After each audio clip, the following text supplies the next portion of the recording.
Our NBA Draft Scouting Report series rolls on here on the Sleepers Media YouTube channel. Today we are talking about Yves Missi, the Baylor big man. So talented freshman for them. I don't know if they expected him to be one and done, but it did become pretty obvious early on in the season that he was going to be a one and done prospect for the Bears, joining Jacoby Walter. Riley, as we look at his game, before we get into our categories here, give us an overall scouting report on Yves Missi's game.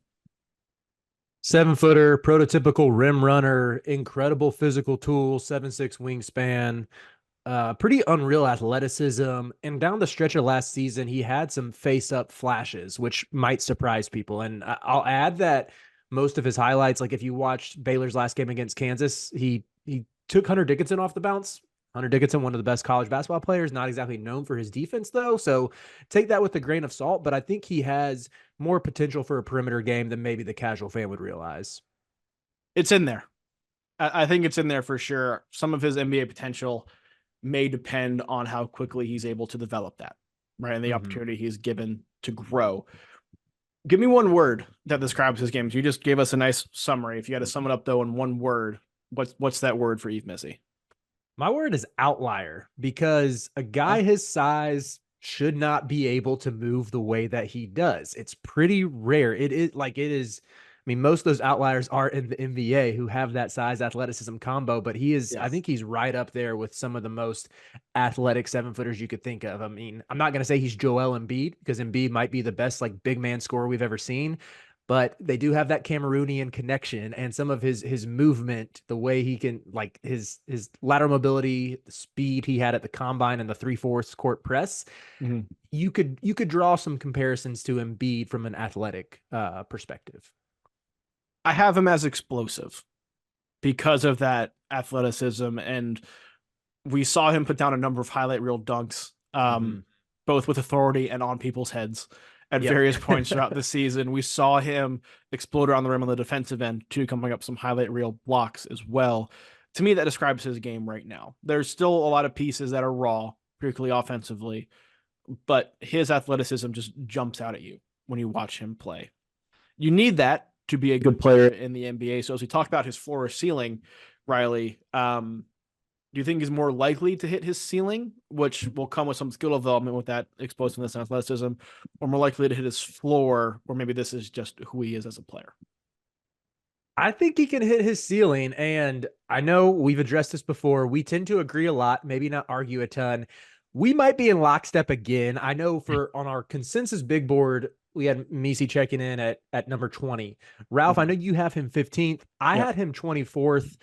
I'm probably going to move him up in my personal big board because the defensive tools are there. You mentioned the block shots that make all the highlight reels. I think he's pretty comfortable in space as well. If you go back and watch that Baylor Houston game that was pretty crazy that went into overtime, Jamal Shed missed the Yeah. three, or he was a second late on the three, but Houston still won. Missy had one of the most impressive blocks on the perimeter of Jamal Shed that I've seen, again, from a guy his size. Like Yeah. I don't have really any fear about his defense translating to the NBA. His flashes are incredible, right? But that defense, I think, makes him more likely to hit his ceiling because it gives Mm-hmm. him a solid base to build on. And those flashes, I think, we'll just see him grow into the more experience he has playing basketball, the more into his body he gets, and more comfortable he is just with a basketball in his hands because he didn't have it in his hands a lot at Baylor. Not that he can actually handle it, but I think he's more likely to hit his ceiling, and that makes I think the team fit for him interesting because for him to hit that ceiling, he's gonna have to go somewhere where he can develop. But I do think his floor makes him an appealing target for teams picking in the back half of the first round. So we talk about best team fit. Who do you have as his best team fit?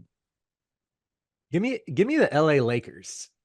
Don't overthink this, Palinka. Just take him Okay. at pick 17. I feel like they're always looking for a backup big who could play alongside Anthony Davis. They need some competence. They've had Jackson, what's the dude's name? Jackson Hayes. Yep. The kid who dude played at Texas. Jackson I don't know if Hayes. I was blanking on his name. Yeah. Jackson Hayes and Mo Bamba, like just a terrible, maybe terrible is a bridge too far, but an unreliable rotation the past couple of years. Just take Missy. Defense gives you the floor. There's a lot of upside there to work with on offense too. I would love that fit. Similar thinking for me. I have the Suns. because you have Bradley Beal, you have Devin Booker, you have Kevin Durant. You don't need somebody else who can score. You need somebody who can help the defense and kind of anchor things in the middle. Yusuf Nurkic isn't necessarily that guy defensively to the level that I think Phoenix needs him to be. Missy can provide some explosiveness. He can catch lobs around the rim when Booker and Beal and KD get into the lane and draw the attention they are going to. He can provide some things on the back end of that defense. I think the Suns, if he's there, would be smart to take him. Can I give a slight pushback to the Suns? Yes. I just feel like we're teetering on the brink of no one being happy in Phoenix, and I don't want that for Missy. It's weird to say. I don't want that. I don't want that either. I don't, but from you take the emotions out of it purely from a 2K roster building standpoint perspective. I think his skill sets come in and fit pretty well. Mm-hmm. His peak year in the NBA, as we talked about ceiling and floor, and team fit will play into whether he hits that ceiling or floor. His peak year in the NBA, his best year, if we look back at his career, what does that look like? I think it's probably 13 points, 10 boards, like upwards of 2.5 blocks a game. We need to like break our brainwaves away because I have 12, 10, and 2 or 3 blocks a game. In lockstep yet again. Sorry, listeners. I mean, that's. I think it's very easy to project him as a defense rebounding first, offensive player who produces with his work on the glass and somebody you don't have to run plays for.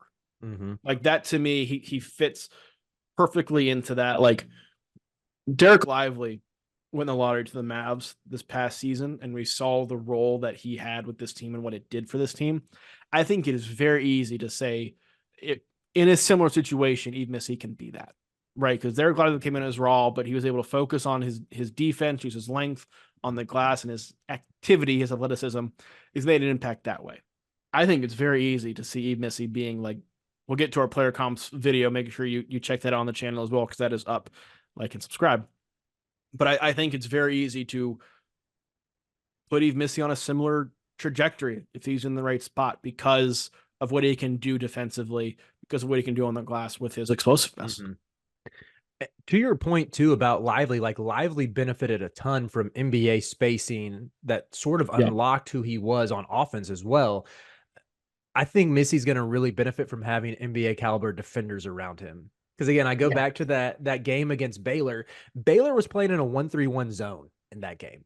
When you like, and in that situation, like Missy's not able to shine, especially when you have guards who can't contain penetration. It puts a lot of pressure on him. And I think actually being around other good defenders can even help him take his already solid defense and that shot blocking to another level. Yeah, I agree.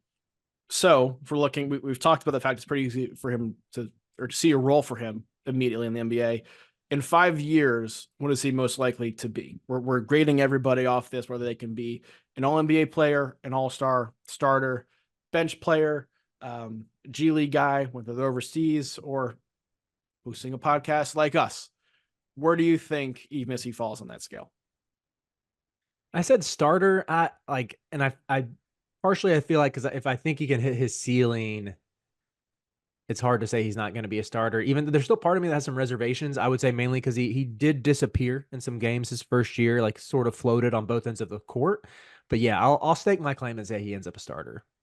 I think so too, and this will depend on team fit because I think he is somewhat as like his ceiling floor, his impact is as subject to team fit as I think anybody else in this draft because he has a defined skill set that can be used in a great way and be very impactful if it is used properly. It's Clint Capella-esque, right? We Tyson Chandler-esque, the guys, the big men who are defense first, lob catchers, DeAndre Jordan-esque, right? Like that is, if you find a way to use them and can build around that where you don't need him to carry the offense, he can be a starter and be an impact player. If not, he may have a hard time like cracking a rotation, depending on who else is there. I think team fit's going to matter a lot, but in 5 years, I think he's most likely to be a starter.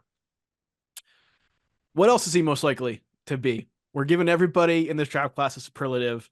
What is Yves Missi superlative for you? He's most likely to what? Most likely to start inexplicably hitting threes in 2 years. Fair.